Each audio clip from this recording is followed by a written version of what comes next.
Hey, what's up, guys? Greg Larned here, host of The Word with G on ESPN 105.1 The Zone, alongside my good buddy Wells Guthrie of Press Row. We're here to talk to you about the most magical time of the year. That's right, it's bracket time. We missed it last year. Excited to have it back this year. And speaking of brackets, ESPN Chattanooga, we're doing something cool. Wells, what do we got? Yeah, we got the 2021 ESPN Chattanooga Bracket Challenge presented by Krystal. Happy to have Krystal on as the title sponsor. I know a lot of you guys have already signed up, but if you haven't, you need to head over to our website right now, ESPNChattanooga.com. Just click that contest tab in the upper right-hand corner of the top bar navigation. Sign up. Takes less than a minute. You could win $1 million if you come up with a perfect bracket. We'll also have great prizes from Krystal, and I'm talking great coupons. Free breakfast, free lunch, free dinner. None of that buy one, get one free stuff. So we're really excited about it. Sign up. Compete against me, Greg, David, and the rest of the ESPN listeners out there. Yeah, excited about it, Wells. Let's talk about it. You ready to pick some games? I'm ready. Let's go. Let's do it. All right, let's start with the East region. I want to talk about the number 8 seeded Lsu Tigers, which again, I'm surprised that they're an 8 seed against the number 9 seeded St. Bonaventure squad.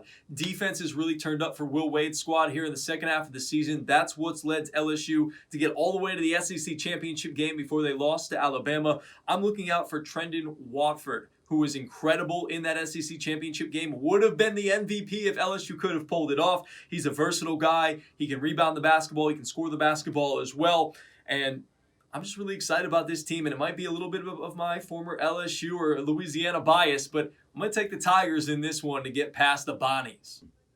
The first game I want to talk about in the West region is an 8-9 matchup between the Oklahoma Sooners and the Missouri Tigers. Now, when you look at this game on paper, it's one of the better first-round matchups you're going to get. Think UNC Wisconsin and Georgia Tech Loyola Chicago, which I'll talk about a little bit later. I love the makeup of the Sooners. They've got two great guards in Austin Reeves and Davion Harmon to pair with a power forward that averages 12 points a game in Manic.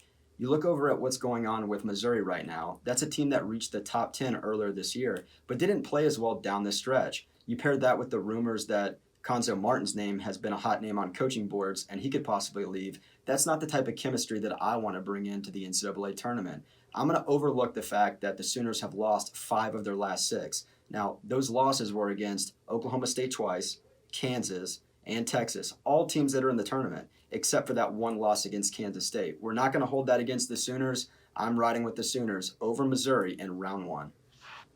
All right, now it's time for an upset special, and I'm going with the number 12 seeded Georgetown Hoyas over number 5 Colorado. Patrick Ewing has his team playing its best basketball at the end of the season, and boy, they played with a bit of a chip on their shoulder as Patrick Ewing was hassled a little bit about where he was able to go in the Garden, and that's his building. How do these people not know? Dude, 7'1", 7 foot tall, whatever he is, and he's asked for credentials. His team played with a chip on their shoulder the entire Big East tournament. They punched their ticket. They needed to win the tournament to get into the big dance. They were able to do it. They have the best three-point percentage shooting in the Big East, so I'm looking forward to them upsetting number 5 Colorado. There's my upset pick of the East region. The next game I want to talk about in the West region is, in fact, a major upset. It's a popular one, but one I think actually comes to fruition. It's a 13-4 matchup, the Ohio Bobcats as the 13, and the UVA Wahoos as the number 4, your 2019 national champions. Now, when I look at this game, I look at a team in UVA that can hit the 3 just about as good as anybody in the country. Sam Hauser, Jay Huff, Murphy, those guys are all averaging over 40%, yes, 40%, from three-point range. But you look at the Bobcats, they've got Jason Preston, one of the best guards in the country and a guy that is going to be selected in the first round of the next NBA draft.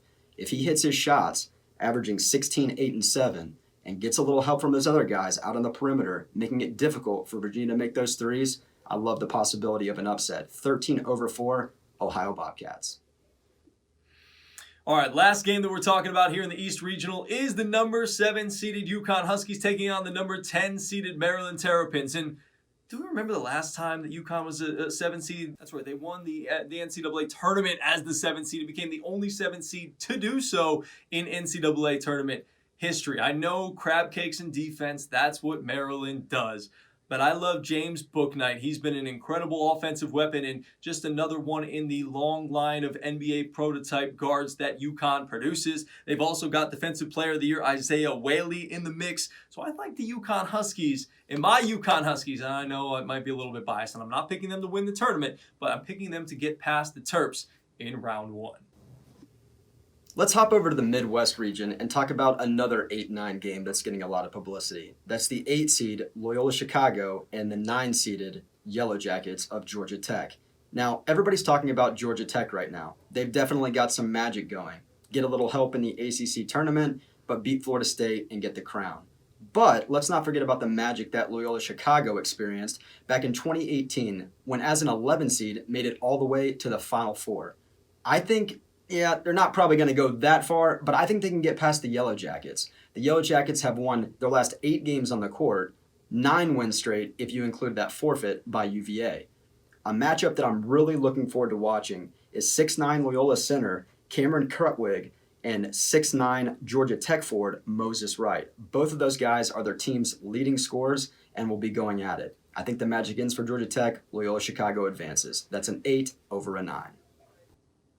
All right, let's head to the South Regional now. In the first game that I'm looking at in the South Regional, it's number 4 Purdue going up against the number 13 seeded North Texas squad. And North Texas is a solid team, but the problem with North Texas is they tend to turn the basketball over a little bit too much. The Boilermakers are a very good basketball team. They've got incredible talent like Trevon Williams, and they sport a 7'4", yes, 7'4" freshman coming off the bench in Zach Edey. So I'm looking for the Boilermakers to take advantage of the turnovers and the sloppy play sometimes by North Texas, and they'll be moving on past the 13-seeded North Texas squad. Give me the Boilermakers in this one. Staying in the Midwest region, we're here in the state of Tennessee. Not one of the best matchups on paper, but you knew I had to talk about the Tennessee Volunteers. Tennessee should be here. I thought they would be a 6. They're actually a 5. Oregon State doesn't really deserve to be here. They did win the Pac-12 championship. I will give them credit, and that's how this thing works. But they're 17-12. They shot the ball horribly throughout the regular season, but caught fire in the conference championship, hence why they're here. Now, Fulkerson is dealing with the eye after getting elbowed in the head and in the eye from Omar Payne, but surgery went well on Sunday, and there is a chance that he still plays. But hypothetically, let's say that Fulkerson doesn't play. Rick Barnes throws the smaller lineup out on the court of Johnson, Springer, Pons, Vescovi, and Triple J. That's enough to get it done against a 17-12 team out of the Pac-12 in Oregon State. Tennessee advances and more than likely will probably play Oklahoma State in that next round.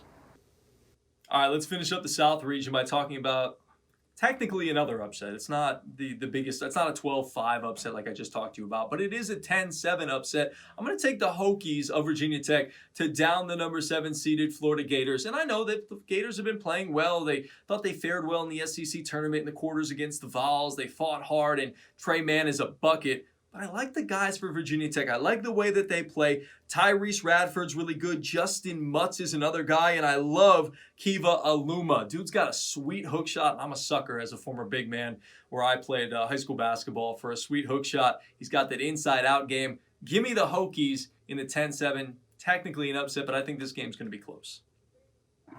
Thanks for hanging out with me and Greg as we go over our picks here in round 1. Make sure you stay tuned. We're going to be doing this each round throughout the NCAA basketball tournament. And don't forget, if you haven't signed up for the 2021 ESPN Chattanooga Bracket Challenge presented by Krystal, you can do that right now at espnchattanooga.com at the contest tab. Get those brackets in, and good luck.